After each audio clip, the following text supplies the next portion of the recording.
Jeudi 5 septembre, merci à tous de nous retrouver sur RTI 1, les titres de ce soir.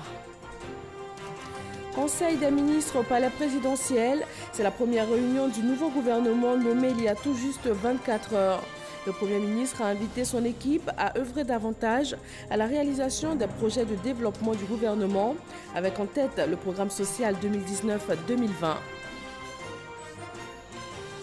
45 projets de loi à examiner pour la session ordinaire 2019. Les députés ont adopté ce jeudi le projet d'ordre du jour de ces travaux. À l'unanimité, les 131 parlementaires présents ont donné leur accord pour ce calendrier de travail et aussi pour le réaménagement dans les commissions permanentes.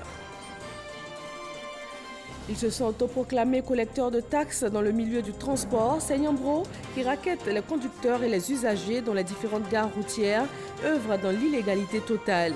Ils sont 262 à avoir été arrêtés aujourd'hui par la gendarmerie dans la commune de Yopougon. Et puis au Mozambique, où il est arrivé hier mercredi, le pape François a salué ce jeudi matin l'accord de paix récemment conclu dans le pays. Il a exhorté les forces vives de l'Église catholique locale à accompagner ce chemin de paix et de développement. Bienvenue, bonsoir à tous. Premier conseil des ministres du nouveau gouvernement ce jeudi. L'équipe Amadougon Coulibaly 3 a été dévoilée hier après-midi. Sa composition a été renforcée en vue d'une meilleure exécution du programme social du gouvernement. Un programme qui a figuré en bonne place lors de cette rentrée gouvernementale. Chiram Kofi Abola. Un conseil des ministres tout particulier ce jeudi, en ce qu'il consacre la prise de contact du nouveau gouvernement Gon Coulibaly, le troisième du genre, 24 heures après sa nomination. L'accélération des initiatives pour l'exécution du plan social du gouvernement lancé en 2019, conformément à la volonté du président de la République, Alassane Ouattara, est la mission assignée à ce gouvernement. Ce gouvernement aura essentiellement pour mission d'accélérer les initiatives portées par le Premier ministre en tant que chef du gouvernement. Et donc, vous le savez, pour l'essentiel, c'est le plan social du gouvernement qui a été lancé en début d'année 2019 pour adresser les points de solidarité, les points de vulnérabilité et les points de développement au niveau national. Donc, à titre de rappel, ce plan social du gouvernement est un projet phare d'initiative sur les 2 années 2019-2020 qui adresse 5 axes, en l'occurrence la santé pour tous, l'éducation pour tous, la réduction de la pauvreté par l'accès aux services essentiels, l'autonomisation des femmes et des jeunes, le bien-être des populations en milieu rural. Ce premier rendez-vous au palais présidentiel de cette équipe gouvernementale est l'occasion pour le chef du gouvernement Amadougon Coulibaly d'inviter tous les ministres à se retrousser les manches en vue de la réalisation des attentes. Ce nouveau gouvernement, Monsieur le Président de la République, s'engage à redoubler d'efforts pour relever les défis suivants. Améliorer les conditions de vie de nos compatriotes, sous l'œil vigilant pendant les conseils des ministres du vice-président de la République, et assurer une victoire du RHDP aux prochaines échéances générales. Dans cette perspective, j'invite tous les membres du nouveau gouvernement à ne ménager aucun effort pour mériter la confiance et le grand honneur que vous nous faites en nous associant à la grande œuvre de construction de notre cher et beau pays. Idem pour le président de la République, Alassane Ouattara. En félicitant les membres du nouveau gouvernement, le chef de l'État indique que la Côte d'Ivoire, qui ambitionne d'être un pays émergent d'ici à 2020, n'attend rien d'autre de ses fils et filles que de continuer à travailler. Le prochain Conseil des ministres va se tenir dans quelques semaines. Il aura lieu précisément le 18 septembre 2019. Et nous écoutons maintenant le président Alassane Ouattara qui attend beaucoup de ce nouveau gouvernement en vue d'améliorer continuellement les conditions de vie des Ivoiriens. Monsieur le vice-président de la République, Monsieur le Premier ministre, chef du gouvernement, Monsieur le ministre d'État, ministre de la Défense, Monsieur le ministre secrétaire général de la Présidence, Mesdames, et messieurs les ministres, mesdames et messieurs les secrétaires d'État, mesdames et messieurs les membres du cabinet présidentiel et du cabinet de la primature, madame la secrétaire générale du gouvernement, je voudrais tout d'abord féliciter les nouveaux ministres et les nouveaux secrétaires d'État qui viennent de rejoindre l'équipe gouvernementale. Vous êtes des hommes et des femmes d'expérience, des personnes engagées. Je suis convaincu que vous apporterez une contribution importante à l'action quotidienne du gouvernement. Je voudrais féliciter également tous les membres du gouvernement sortant pour leur reconduction. Je félicite tout particulièrement M. le Premier ministre pour sa contribution à la formation de ce gouvernement qui reflète notre volonté de rassemblement au sein du RHDP. Comme vous avez pu le constater, nous avons en réalité procédé à un élargissement du gouvernement pour tenir compte de la diversité de notre pays. Ainsi, la quasi-totalité des régions de la Côte d'Ivoire est représentée. L'un des changements majeurs que vous avez notés est la scission du ministère de l'Intérieur et de la Sécurité, et c'est ce qui d'ailleurs a existé de 1991 à 2011, pendant 20 ans. C'est vrai que quand j'étais Premier ministre, en 1990, j'avais mis ensemble le ministère de l'Intérieur et de la Sécurité pour les dissocier une année après. Et cela est resté en place durant donc le gouvernement Daniel Kablan-Duncan sous le président Bédié, le gouvernement du président Laurent Gbagbo, le gouvernement de réconciliation nationale jusqu'à notre sortie du Golfe en 2011.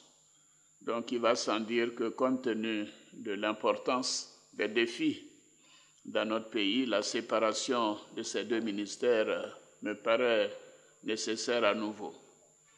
Ainsi, le ministère de la Sécurité et de la Protection civile aura à faire face aux menaces sécuritaires et bien évidemment à la lutte contre le terrorisme en liaison avec le ministre d'État, ministre de la Défense. Le ministère de l'Intérieur, devenu ministère de l'Administration du territoire et de la décentralisation, aura quant à lui un rôle important à jouer dans la préparation des prochaines échéances électorales. Il a déjà beaucoup contribué à la mise en place de la nouvelle commission électorale indépendante, ce dont je me félicite. Je demande à chaque membre du gouvernement d'être présent sur le terrain et dans sa région. Il faut que les populations sentent la présence de leur ministre, entre guillemets, sur le terrain et puissent être convaincus que vous apporterez au président de la République et au gouvernement les préoccupations des populations pour que cela soit pris en compte dans la mise en œuvre et le suivi du programme du gouvernement. Dans ce cadre, le choix de vos directeurs de cabinet est donc primordial. Ils devront être compétents, professionnels, mais aussi engagés en vue d'assurer la bonne marche de vos départements ministériels durant les prochains mois. C'est pourquoi j'ai demandé au Premier ministre que le choix des directeurs de cabinet nous soit soumis pour validation. Par ailleurs, le Premier ministre a proposé la nomination d'un ministre auprès de lui chargé de la coordination des grands projets pour un meilleur suivi et l'accélération de la mise en œuvre des différents grands projets en cours visant à la transformation structurelle de notre économie. Cette action complétera la mise en œuvre du programme social du gouvernement. Enfin, je voudrais indiquer que le ministre Adama Koné anciennement ministre de l'économie et des finances, a été nommé ministre auprès du président de la République, chargé des affaires économiques et financières, en vue de représenter notre pays en tant qu'administrateur à la Banque africaine de développement pour soutenir le Nigeria dans le cadre du renouvellement du mandat du président Adesina, qui fait un excellent travail.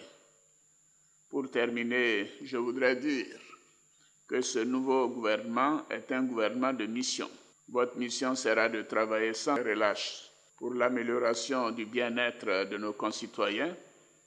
Je compte donc sur chacune et chacun de vous pour être sur le terrain aux côtés de nos populations. Bonne chance à tous et à toutes et je vous remercie.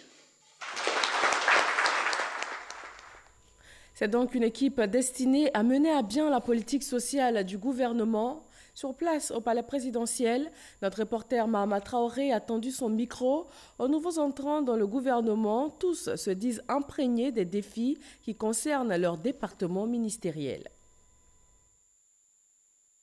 Ce jeudi au palais présidentiel, 6 personnalités assistent pour la première fois à un conseil des ministres. Les ministres en charge de la sécurité, de l'économie et des finances et 4 sur les 7 secrétaires d'État que compte le nouveau gouvernement. Ces 6 nouvelles compétences mesurent déjà l'ampleur des défis de leurs départements ministériels respectifs. Je voudrais inviter nos populations à faire en sorte que les forces de sécurité remplissent de la meilleure façon leur mission. Cela suppose que les populations adhèrent à toutes les actions que les forces de sécurité vont entreprendre. Il s'agit d'un département ministériel qui a un rôle important, surtout pour un pays comme la Côte d'Ivoire qui affiche de grandes ambitions. Je mesure les enjeux et les défis qui nous attendent et je tâcherai en fait de travailler sous les orientations et les conseils du président afin de pouvoir m'acquitter de mes responsabilités et celles qui m'ont été confiées. Lorsqu'on parle de la femme, on parle de la vie. Et nous sommes convaincus que pour avoir le développement, ça doit se faire avec les femmes et des femmes autonomes. Être ministre, c'est servir l'État à un plus haut niveau. La mission que le président de la République vient de me confier est de trouver des logements sociaux à tous les Ivoiriens. Et je suis convaincu que nous allons réussir ensemble. Nous nous engageons donc à travailler de sorte à apporter notre contribution au rayonnement de la Côte d'Ivoire et au renforcement de l'ensemble des actions des secteurs gouvernementaux, au renforcement des capacités de la société civile et du secteur privé.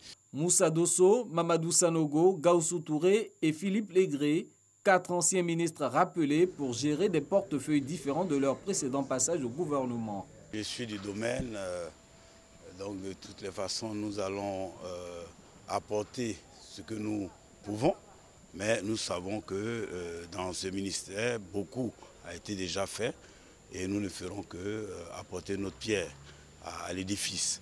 L'importation des riz aujourd'hui en Côte d'Ivoire, c'est plus de 300 milliards de francs CFA par an.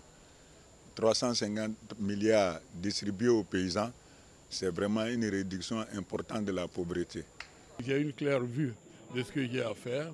Nous allons travailler dans le sens de développer tout ce qui est affaires maritimes, apporter notre grain de sel, en collaboration étroite avec le ministre des Transports, pour que nous puissions avancer. L'objectif qui aujourd'hui nous a été assigné dans ce ministère, c'est de mettre en œuvre des politiques pour inverser, comme je l'ai dit, les tendances d'importation de tous les besoins que nous avons dans ce secteur, qui est un secteur extrêmement important.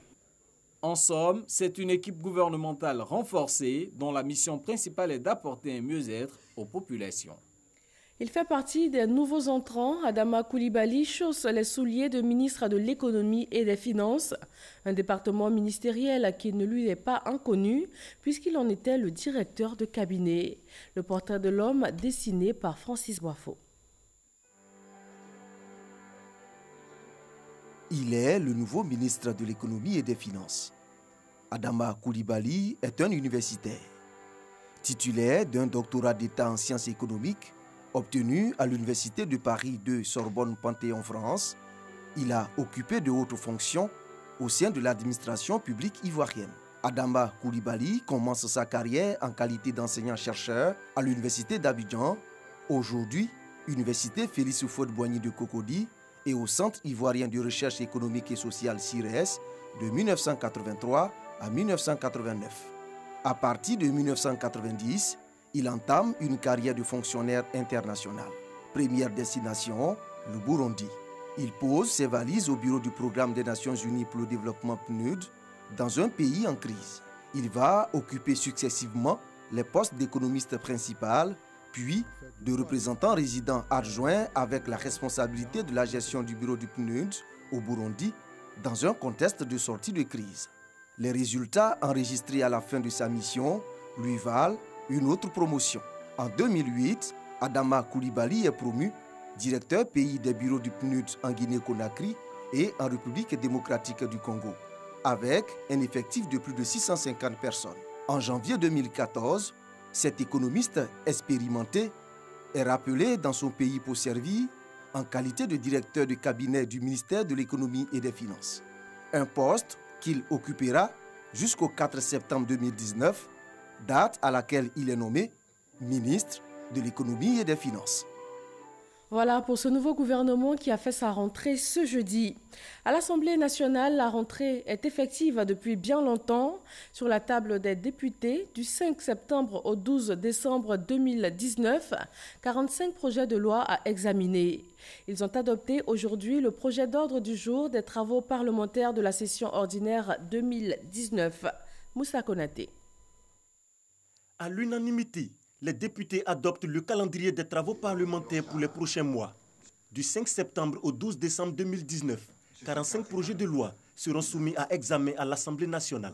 Ces projets de loi inscrits au calendrier se répartissent comme suit. 6 projets de loi ordinaires, 8 demandes d'autorisation de ratification de conventions internationales, 31 projets de loi de ratification d'ordonnances. Il est également prévu 2 séances d'information parlementaire, l'une sur l'enregistrement des naissances et l'autre sur les résultats de l'étude nationale prospective Côte d'Ivoire 2040. Les 131 parlementaires présents donnent également leur accord pour le réaménagement au sein des commissions permanentes de l'hémicycle. À partir du moment où il y a eu des changements au niveau des groupes parlementaires, naturellement, il faut bien se mettre au bout du jour, donc à actualiser la composition des différentes commissions. Donc c'est une approche normale. Le nombre de commissions n'a pas changé, mais certains députés qui étaient PDCI hier, qui sont devenus RHDP, il faut les inscrire dans ces commissions au nom du RHDP et non au nom du PDCI. S'il y a d'autres qui ont fait le mouvement inverse, il faut en tenir compte. Pour les questions orales avec débat, le vice-président Diawara Mamadou annonce que des actions sont entreprises avec le gouvernement afin de favoriser la présence à ces séances des ministres invités par les députés.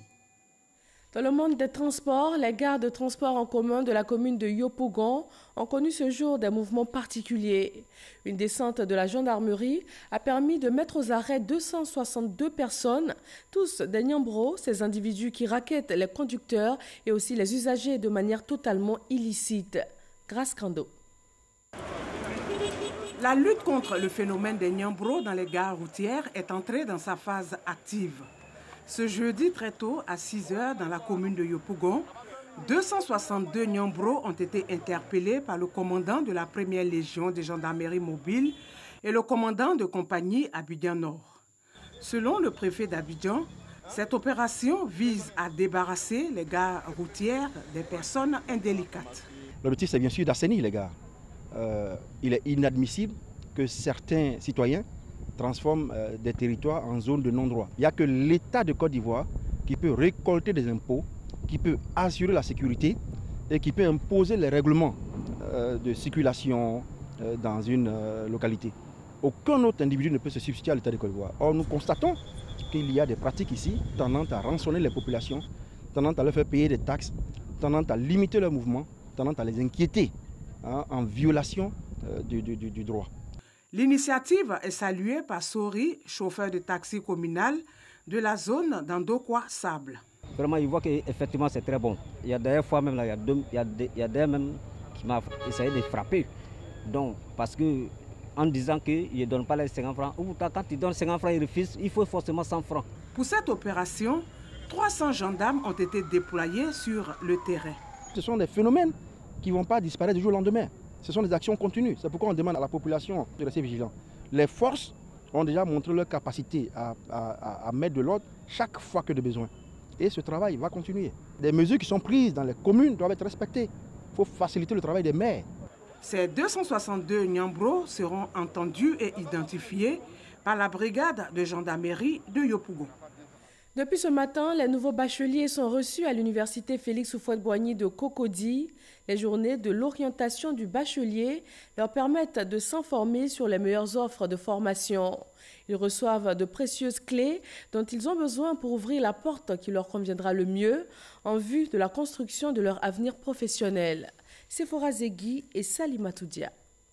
C'est un B2B entre nouveaux bacheliers et responsables d'universités et grandes écoles. Des journées de l'orientation du bachelier pour aider les futurs étudiants qui peinent à faire le choix d'une filière de formation. Donc nous sommes venus aujourd'hui leur expliquer concrètement qu'est-ce qu'on fait dans telle filière, de sorte à ce qu'ils aient une idée claire de cette formation et maintenant ils verront selon leur aptitude s'ils peuvent intégrer cette filière. Nous avons la filière génie énergétique et environnement. On parle ici de froid et climatisation. Nous avons communication visuelle. Nous avons décidé à ces jobs de montrer nos entreprises créées par nos étudiants. C'est-à-dire en l'espace de 3 ans, nos étudiants ont pu créer des entreprises, des SARL. Donc c'est ces étudiants qui sont dans les centres pour montrer aux parents et aux nouveaux bacheliers qu'à l'université virtuelle, non seulement on vient chercher un diplôme, mais on peut aussi créer son entreprise. Ketoura et Aude sont 2 bachelières venues s'informer des filières qui répondent à leur domaine de compétences. Après le bac, j'étais un peu perdue, donc j'ai voulu venir ici pour voir un peu, pour pouvoir mieux m'orienter vers les écoles et tout. J'ai décidé de m'orienter vers les sciences juridiques. Ils expliquent bien ce qui se passe dans l'école, quelles sont les différentes filières, comment ils sont là-bas. En tout cas, ça m'a plu. Albert Mabritoakeus, ministre de tutelle présent à ces échanges, a saisi cette tribune pour appeler au calme suite aux réclamations des candidats au BTS qui prévalent ces derniers temps dans les grandes écoles. L'objectif des jobs, c'est certes une meilleure orientation, mais c'est surtout faire en sorte que la formation débouche sur un emploi. C'est l'occasion de dire à tous ceux qui sont en train de faire des réclamations sur le BTS, de le faire dans le calme. Les réclamations seront examinées et une suite sera donnée à l'ensemble des réclamations. Cette édition des journées de l'orientation du bachelier devrait durer 3 jours, à la suite desquels les futurs étudiants devront procéder à leur inscription en ligne. Festival national Vacances Culture à Daloa, ville du Haut-Sassandra. Cette édition 2019 est axée sur la promotion du pagne tissé. 500 jeunes venus des différentes régions du pays s'expriment pendant 4 jours en chant, danse, peinture et sculpture, entre autres. L'ouverture officielle avec Franco Adio. La capitale du Haut-Sassandra, Daloa, cité des Antilopes, rendez-vous de la jeunesse culturelle. Nous sommes à la 25e édition du Festival national Vacances Culture.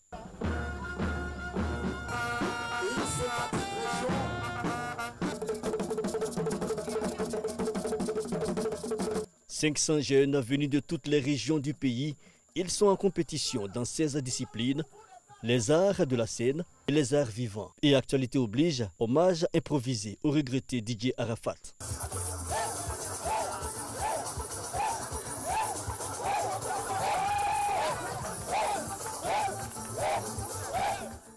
4 jours de compétition Vacances Culture à Daloa, une localité qui transpire la culture. Autorités municipales et conseils régionaux ont exprimé leur fierté. Le ministre de la Culture et de la Francophonie, Maurice Akwaku Bandama, représenté par son directeur de cabinet Yves Conan, a situé les enjeux de l'édition 2019.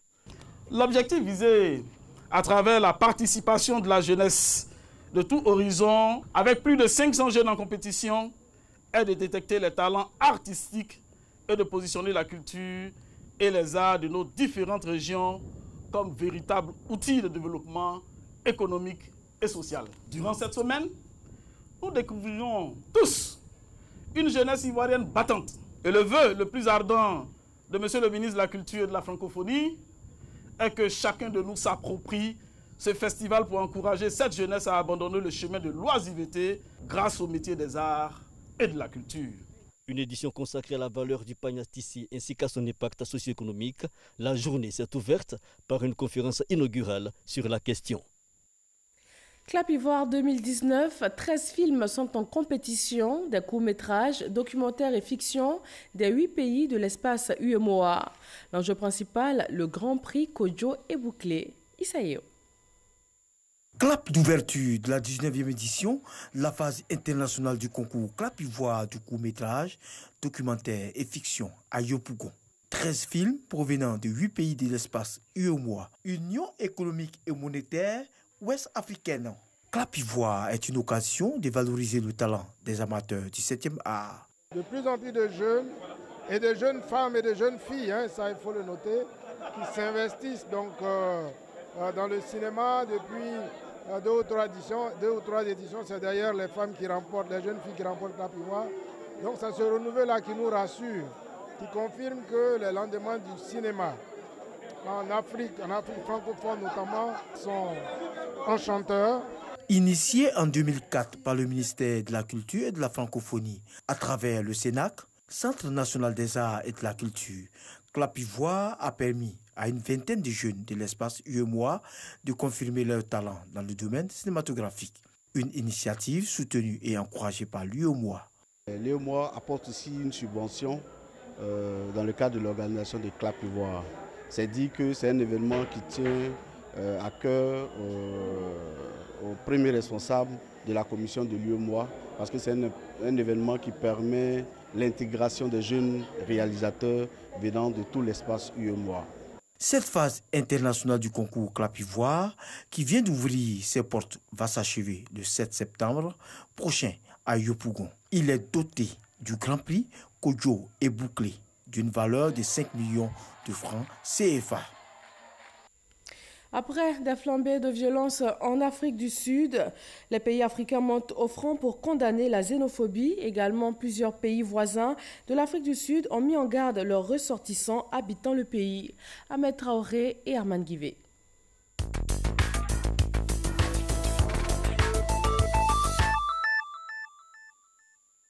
En Afrique du Sud, après 3 jours d'émeutes xénophobes, le calme est revenu dans les rues de Johannesburg.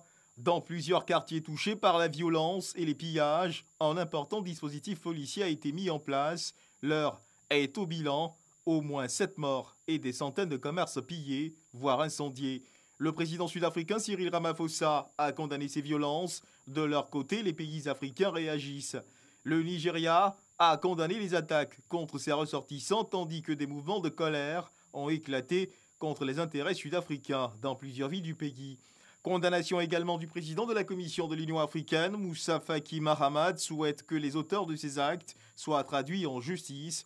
Plusieurs pays voisins de l'Afrique du Sud, le Botswana et le Lesotho, mais également la République démocratique du Congo, ont appelé leurs concitoyens sur place à faire preuve de grande prudence. Le président zambien Edgar Lungu a lui aussi appelé Pretoria à mettre fin au carnage avant que cette xénophobie ne dégénère en un génocide à grande échelle.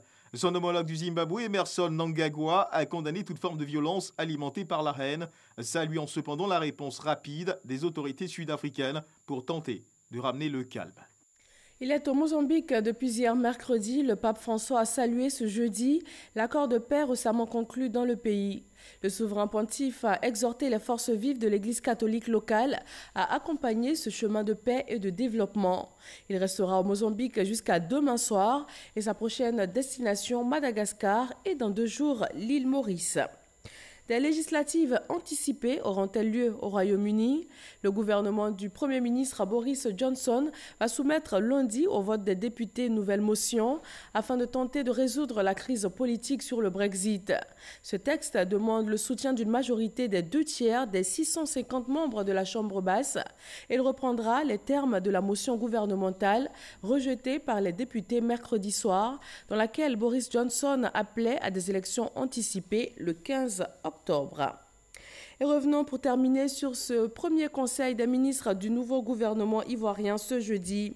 L'équipe Amadougon Koulibaly 3 a été dévoilée hier après-midi. Sa composition a été renforcée en vue d'une meilleure exécution du programme social du gouvernement.